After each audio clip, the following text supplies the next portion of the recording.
Olá, boa noite, a paz a todos. Chegando para a leitura de um versículo da Palavra de Deus, na Epístola de Paulo aos Colossenses, capítulo 4, versículo 17. Assim está escrito: E dizei a Arquipo, atenta para o ministério que recebestes no Senhor, para que o cumpras. Esta palavra de Paulo está já no finalzinho da carta que ele direcionou à igreja que estava ali na cidade de Colossos. Depois de dar várias instruções àqueles irmãos, ele faz aqui uma referência a Arquipo. Arquipo era um obreiro, era um cooperador, era um companheiro de Paulo. Em alguma situação, Paulo considerava um meu camarada. Era a linguagem que ele utilizava com referência a Arquipo.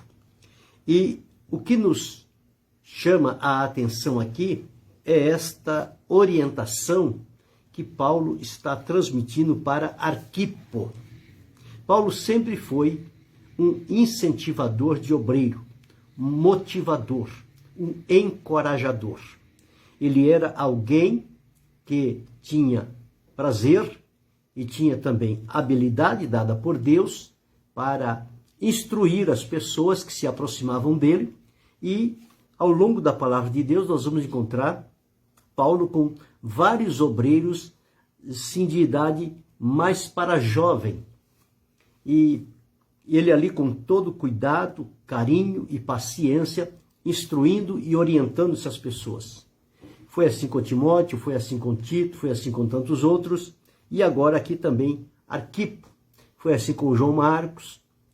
Então, o trabalho de Paulo era este. Deus deu a ele esta graça de orientar pessoas na maneira como trabalhassem, como deveriam trabalhar para o Senhor. Então, esta orientação de Paulo, ela foi válida para os obreiros daquela época que estavam junto a ele, e ficou registrado na Escritura para nossa orientação também. Eu sempre tenho citado aqui um versículo lá de Romanos, que diz assim: porque tudo o que dantes foi escrito, para o nosso ensino foi escrito, para que pela paciência e consolação das Escrituras tenhamos esperança. Então, o que seria de nós se estas orientações, estes ensinamentos, estas correções na vida daqueles que estavam vacilosos em algum momento, se isso não estivesse registrado, escrito, que fonte nós teríamos hoje para nos alimentar, nos moldar e nos aprender através do que Deus havia feito através dos seus discípulos, servos e apóstolos? Mas a nossa felicidade é porque Deus permitiu que a sua palavra fosse escrita. E a riqueza está nisso, na palavra escrita, porque nós temos acesso a ela, podemos nos debruçar, ler, meditar, comparar, pesquisar, enfim. A palavra de Deus, ela abre uma fonte grande para que nós possamos adentrar nela e dali extrair conhecimento, sabedoria, aprender com os erros das pessoas que passaram por aquele caminho, o que ficou registrado, para que a gente tenha cuidado de não entrar no mesmo caminho. Outros que foram bem-sucedidos na presença de Deus, para que nós possamos observar os caminhos que aquelas pessoas trilharam na direção de Deus, para que aquilo possamos fazer um referencial para a nossa vida. E à medida em que nós vamos tendo estes modelos, tanto os negativos quanto os positivos, eles vão servir para nós para um referencial. Vai ser algo que vai nos indicar por onde nós devemos caminhar. Porque coisa boa é a gente aprender através da observação. Se houve pessoas que em algum momento falharam, e isso está registrado, a sua experiência, por que é que eu vou fechar os ouvidos a esta situação que ficou registrada e vou querer sair por mim mesmo e errar para, depois de errar, aprender, sendo que eu já tenho na palavra de Deus um exemplo de alguém que por um momento teve uma falha, mas que, corrigido e orientado, ele se acertou no caminho e foi bem sucedido. Então eu preciso aprender, com o exemplo dele, aquilo que ele realmente passou e a lição que ele aprendeu. Então, das lições dele, eu tenho que aprimorar a minha vida. Eu preciso estar atento a elas. Deus abençoe, Cristina. Eu tenho que estar atento a elas. Por quê? Isso vai palmilhar o caminho por onde eu preciso trilhar. Eu já não vou mais andar no escuro. Eu não vou andar sem saber por onde eu estou caminhando. Eu vou andar porque eu já tenho estabelecido na palavra de Deus exemplos de pessoas que serviram a Deus e o exemplo deles ficaram para o nosso ensino, para a nossa orientação. Esta é a beleza da palavra de Deus. Não é como os livros humanos, que eles só contam virtudes das pessoas. A palavra de Deus fala sobre virtudes, mas fala também sobre defeitos, sobre falhas, sobre caminhos que as pessoas desviaram do caminho por um atalho e não foram bem-sucedidos, mas Deus os corrigiu, Deus usou um instrumento dele para ir a essas pessoas e aconselhar e corrigir e mostrar o caminho certo. E quando eles voltaram ao caminho e deixaram o atalho de lado, o Senhor Deus tornou a ser com eles e direcionar a vida dessas pessoas. Então eles foram bem-sucedidos. E isso tudo está registrado na palavra de Deus. Então nós precisamos observar estes exemplos porque eles são lições para a nossa vida, que nós precisamos aprender. E ao aprender, tomar conhecimento à luz da palavra de Deus, praticar. Porque é na prática que o ensino ele vai se entronizar no nosso coração. Ele vai ficar gravado na nossa mente e no nosso coração. E então nós vamos seguir por este caminho. Aqui, nesta carta que li, Colossenses capítulo 4, versículo 17, o apóstolo Paulo está fazendo referência, dentre tantos companheiros e cooperadores que ele teve, a um chamado Arquipo. E me chamou a atenção a maneira direta como Paulo escreveu nesta carta. Provavelmente, Paulo não estava presente, porque está escrito que ele escreveu assim, e dizei a Arquipo. Ou seja, a pessoa que recebeu esta carta para entregar à igreja de Colossos, e que esta carta, depois que tivesse sido lida na cidade de Colossos, Paulo orientou que eles encaminhassem provavelmente uma cópia dessa carta para a igreja de Laodiceia também, porque certamente os assuntos e problemas eram similares, então ele pediu que isso fizesse chegar à igreja dos Laodicenses, como diz aqui, capítulo 4, verso 16. E quando esta epístola tiver sido lida entre vós quem? Entre os da cidade de Colossos, entre os colossenses. Quando ela tiver sido lida entre vós, fazei que também o seja na igreja dos laodicenses. E aqui veio de Laodiceia, lede vós também. Então havia aqui uma troca de carta.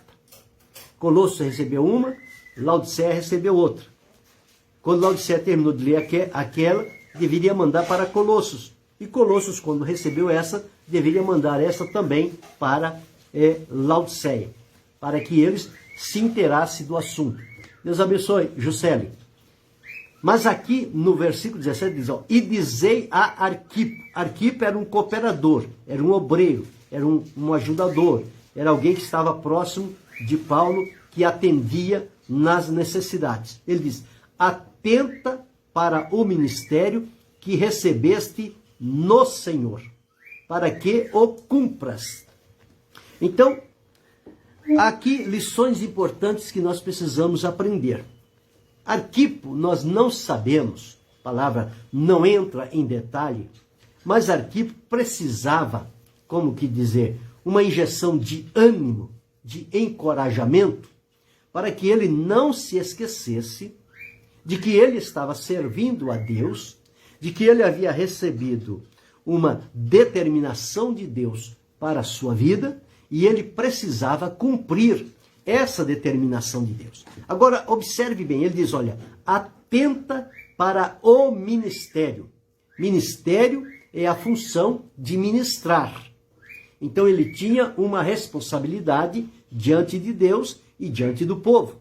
Porque aquele que ministra, ele tem responsabilidade diante de Deus, porque a mensagem, ela vem de Deus.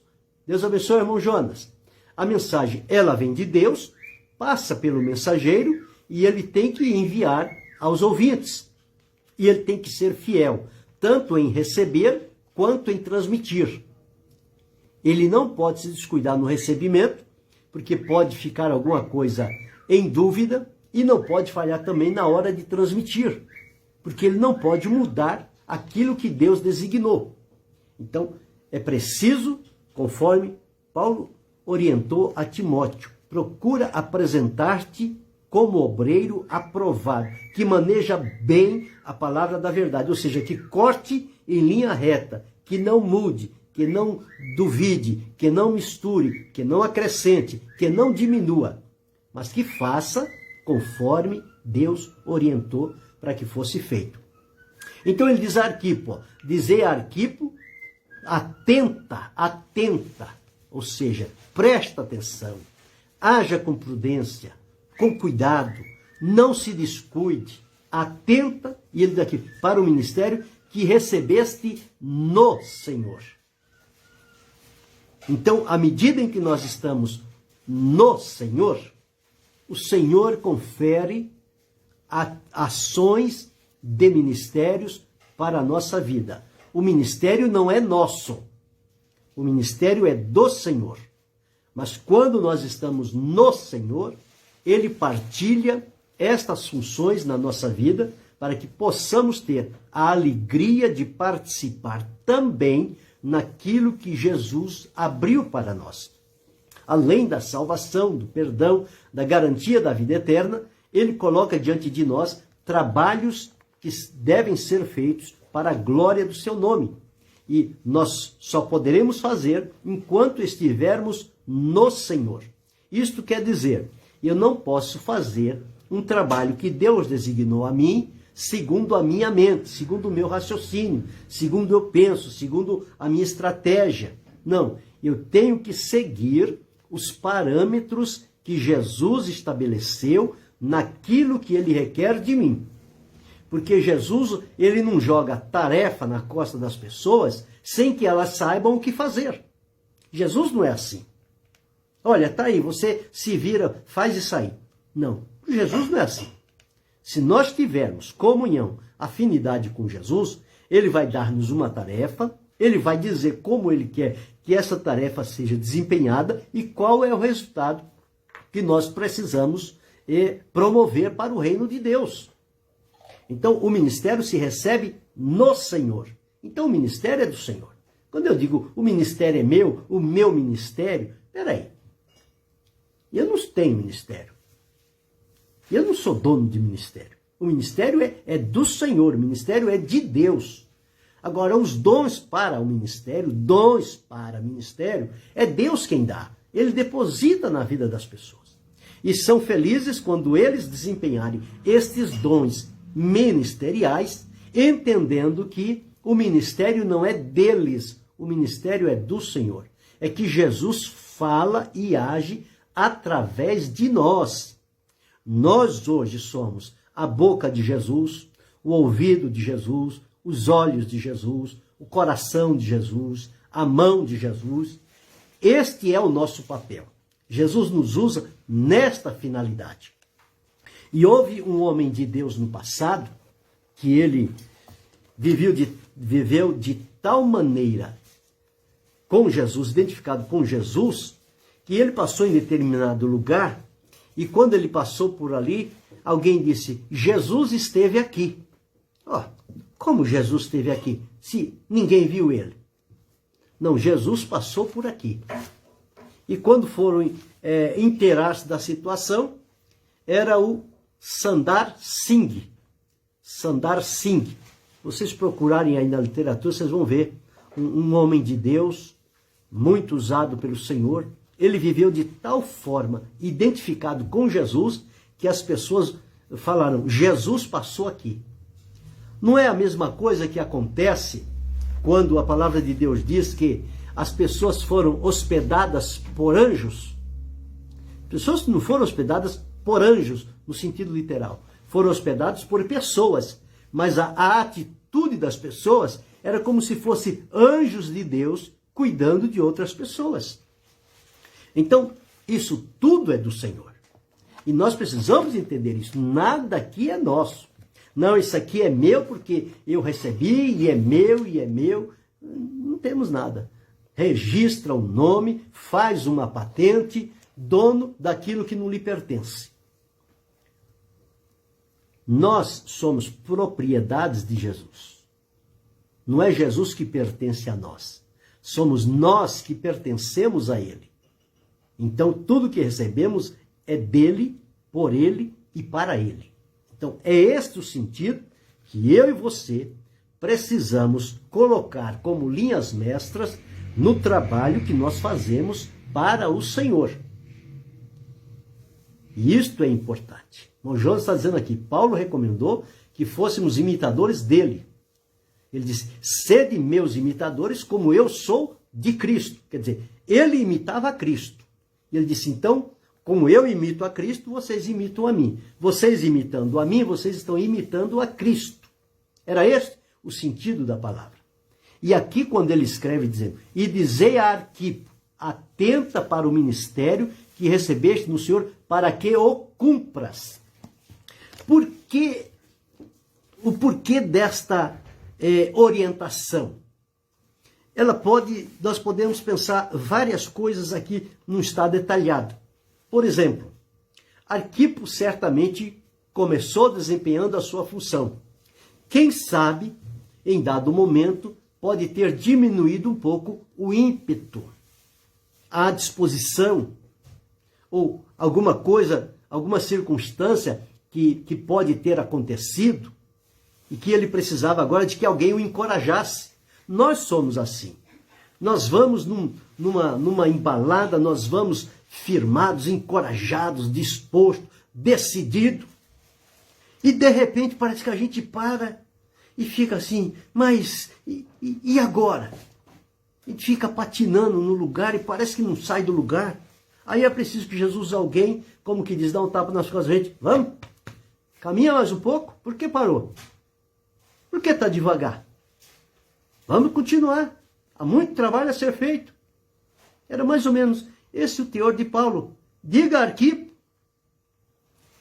que ele atente, que ele observe, que ele considere o que Deus determinou para ele. Muitas pessoas querendo exercer estas funções, mas Deus dá a quem Ele quer. E Ele deu aquela a Arquipo. E diz, para que Ele o cumpra. Ou seja, tudo aquilo que nós recebemos da parte de Deus no Senhor, nós precisamos começar, continuar e terminar. O que acontece muitas das vezes é que nós começamos até muito bem.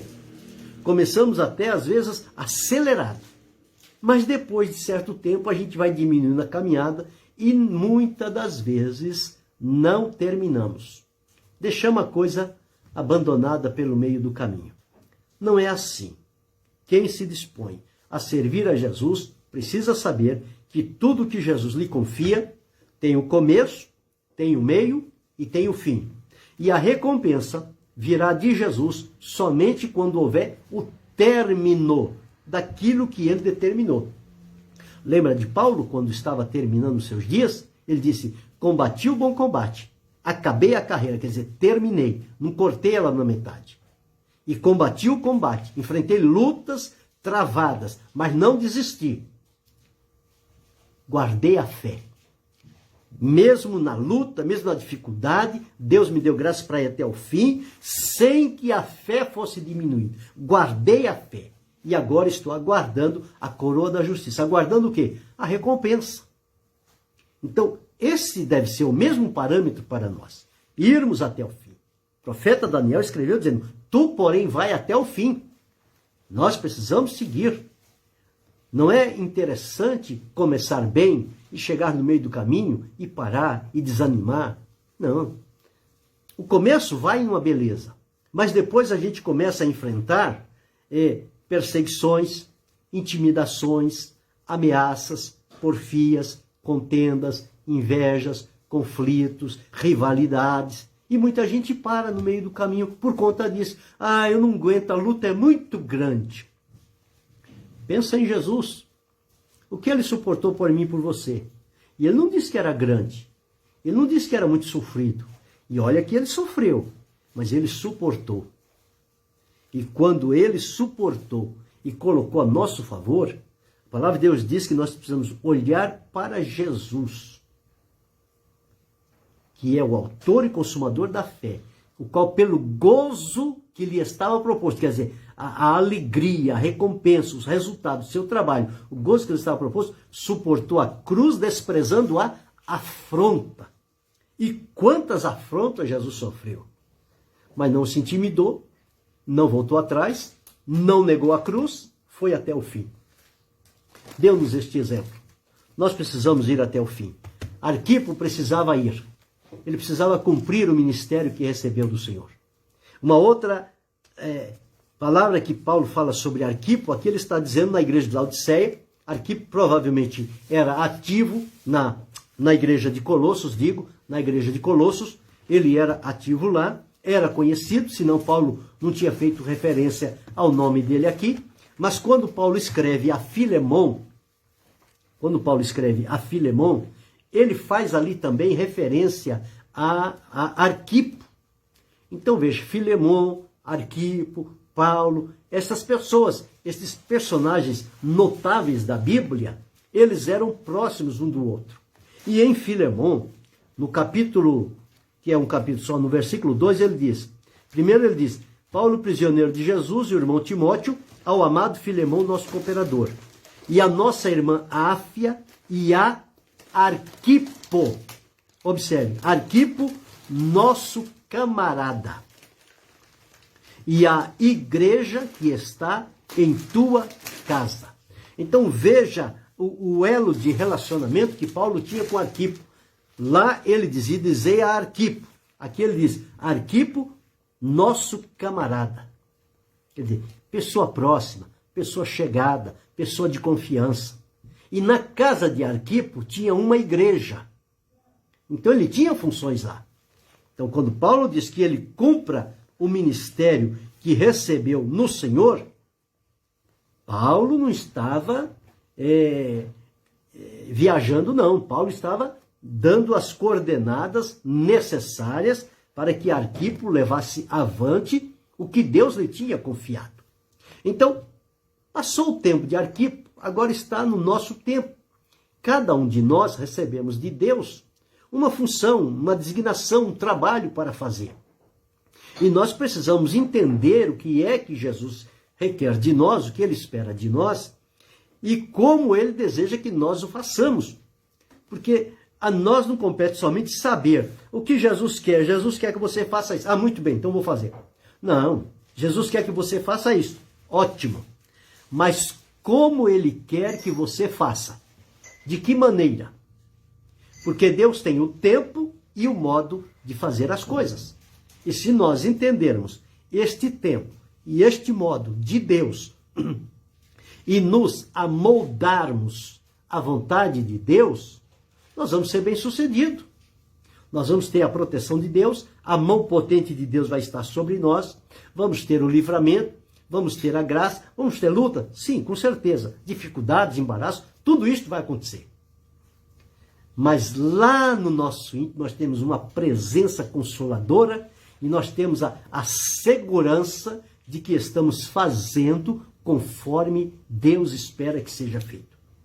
Então, quando a pessoa tem esta convicção de que ele está trabalhando de acordo com a vontade de Deus, se dentro dele há isso, todas as pressões que vêm de fora não tem nenhuma influência sobre a vida dele.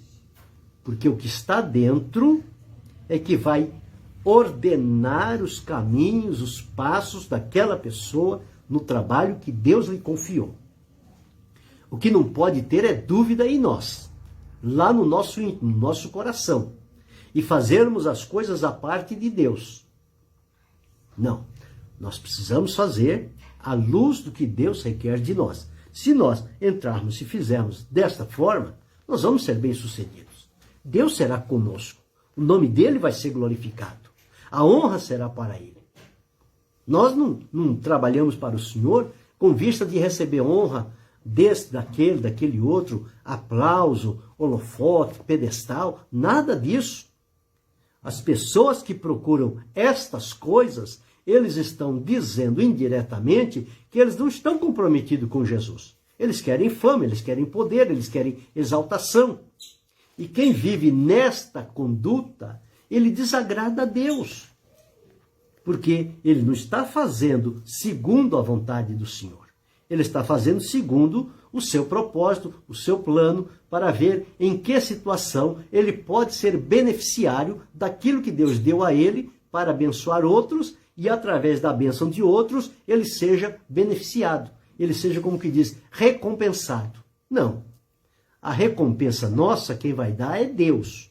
Não é as pessoas a quem nós ministramos, a quem nós ajudamos, encorajamos, motivamos e despertamos para fazer o querer de Deus. Nós distribuímos com eles, porque Jesus confiou a nós aquela porção. Porque de nós mesmos não tínhamos condição nenhuma e nem interesse. Porque o ser humano, de natureza mesmo, ele não tem interesse pelo próximo. Esse interesse ele é criado em nós pelo amor de Deus derramado em nosso coração. Então, através deste amor divino, então nós somos agora motivados, encorajados e despertados a servir aos outros em nome de Jesus. E quando fazemos isso, nós cumprimos a nossa função, vidas são abençoadas, o nome do Senhor é glorificado e tudo se completa. E nós vamos até o fim e vamos terminar com alegria aquilo que recebemos do Senhor. Então nós precisamos ter vistas com os olhos para a eternidade. Servir no presente, servir bem. Porque do trabalho, da maneira como nós servirmos e executarmos o que Jesus confiou a cada um de nós, do resultado disto é o que Deus tem preparado para entregar no dia do encontro maravilhoso com Ele. Agora, nós não estamos servindo aqui por um interesse. Eu vou fazer bem porque eu quero uma recompensa boa de Deus. Não, isso não existe. Nós temos que fazê-lo bem, em primeiro lugar, por amor a Deus, por ter sido salvo e por ser grato. Porque Deus fez por nós e em nós o que ninguém poderia fazer. Veja qual era o nosso destino eterno e qual é agora. E outras bênçãos mais que nós desfrutamos no dia a dia, que isto só foi possível pela misericórdia e a graça de Deus. Porque não tem merecimento da nossa parte. Tudo o que recebemos é por graça e misericórdia de Deus. Nós precisamos entender isso. Quando a gente entende essas coisas, nós não somos inflamados com a vaidade, com a soberba, com o orgulho, com a grandeza. Nós não fazemos diferença entre um e outro, porque todos nós estamos na mesma altura, na mesma medida, debaixo da mesma mão, que é a mão de Deus. Então, quando Paulo diz, e dizei a Arquipo, atenta para o ministério que recebeste no Senhor, para que o cumpras. Então, cumpra corretamente aquilo que recebeu no Senhor. Sua vida vai ser realizada, o Senhor vai se agradar do seu trabalho, Ele vai dar testemunho do seu trabalho, porque quando o homem entende a vontade de Deus e trabalha no querer dele, Deus dá testemunho. Deus deu testemunho de Jó, Deus deu testemunho de Abraão, Deus deu testemunho de Daniel, Deus deu testemunho de Noé, tantos outros aí, Deus deu testemunho. Por que Deus deu testemunho? Porque eles trabalharam de acordo com a vontade de Deus. E ele pode dar testemunho de mim, pode dar testemunho de você também. Só depende de nós trabalharmos segundo a vontade de Deus. Mas é isto mesmo. Muito serve apenas pelo ativismo religioso. Quer dizer, porque no meio religioso é fácil as pessoas conseguirem, né, que as pessoas fiquem em volta dele. Mas o verdadeiro obreiro, que não se corrompe, ele nunca coloca as pessoas em volta de si. Ele coloca as pessoas em volta de Jesus. O nosso negócio é falar de Jesus e as pessoas que vierem como resultado da mensagem, que elas sejam levadas a Jesus. Não precisa elas vir a mim para eu levá-las a Jesus. Não. Elas podem ir direto a Jesus. Deus abençoe Nazilda. A mensagem lhe tocou? Falou no seu coração? Você sentiu-se impactado?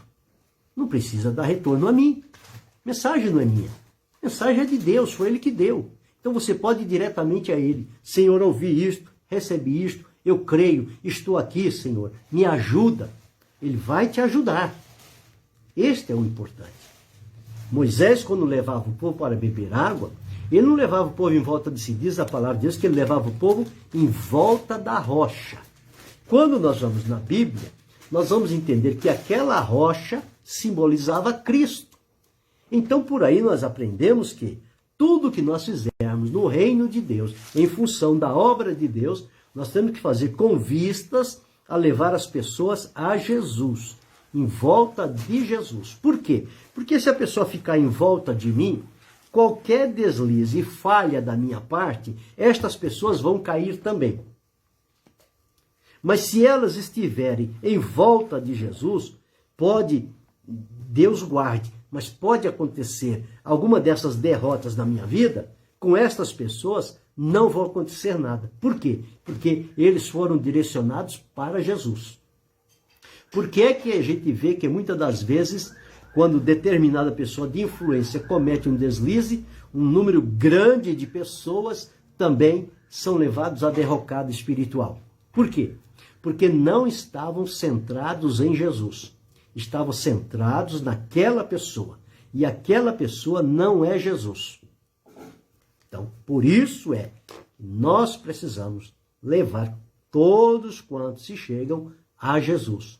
O endereço é Jesus. Você vai se direcionar a Jesus. Você vai a Jesus. Você fale com Jesus. Você peça a Jesus. Você agradeça a Jesus. Não agradeça a mim, não. Agradeça a Jesus. Fez bem para você? Foi Jesus que mandou. Agradeça a Ele. Então, quando nós entendemos este caminho, nós vamos cumprir o nosso ministério. Nós não vamos ficar presos a pessoas e não vamos ter pessoas presas a nós também. Nós vamos ter a liberdade no Senhor e eles também vão ter a liberdade. Isso é muito importante. Esse tem que ser o nosso procedimento. Nós vivemos dias difíceis e trabalhosos, dias que as coisas estão se misturando, em que a palavra de Deus está sendo banida das tribunas, dos púlpitos evangélicos. São poucos aqueles que ainda mantêm. Mas é preciso atermos para a palavra de Deus. Porque se nós tirarmos a palavra de Deus, nós vamos tirar o alimento espiritual do nosso espírito. Porque o alimento espiritual está aqui. Nós lemos a palavra, meditamos na palavra e depois vamos à oração. E o Espírito de Deus vem, entesoura aquela palavra no nosso coração, o Senhor nos dá a resposta, nos dá a vitória. Quando em momento de dificuldade o Espírito lembra, aquela palavra está aqui. Ele traz à mente e nós somos confortados com ela. Então sigamos por este caminho. O mesmo que Paulo disse a Arquipo, em nome de Jesus, eu quero dizer a você hoje, diz assim, olha, e dizei a Arquipo, e dizei a João, a José, a Paulo, a Antônio, a Lucas, a Jonas, a Daniel, a quem quer que seja que está aí, atenta para o ministério que recebeste no Senhor, para que o cumpras. Cumpra. com galhardia, com alegria, com regozijo, com graça. Não deixa faltar graça. Cumpra com graça até o último dia da sua vida e Deus te receberá na glória. Querendo Deus, amanhã retornará.